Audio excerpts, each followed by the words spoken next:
আমাদের এই সমাবেশে উপস্থিত আছেন বাংলাদেশ জাতীয়তাবাদী দল ঢাকা মহানগর দক্ষিণ বিএনপির সংগ্রামী আহ্বায়ক জনাব রফিকুল ইসলাম মজনু, সদস্য সচিব জনাব তানভীর আহমেদ রবিন, ঢাকা মহানগর উত্তর বিএনপির সংগ্রামী আহ্বায়ক জনাব আমিনুল হক, সদস্য সচিব মোস্তফা জামান।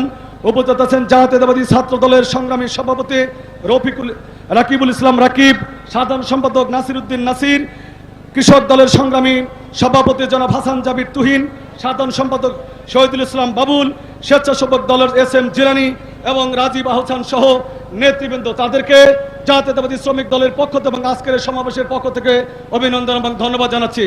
আমার এই লক্ষ লক্ষ শ্রমিক আজকে তারা ক্ষুধার্ত, তবে ভাতের জন্য নয়, কাপড়ের জন্য নয়, লবণের জন্য নয়, ভোটের দাবিতে তারা ক্ষুধার্ত। বিগত 17 বছর এই শ্রমিক ভোট দিতে পারেনি।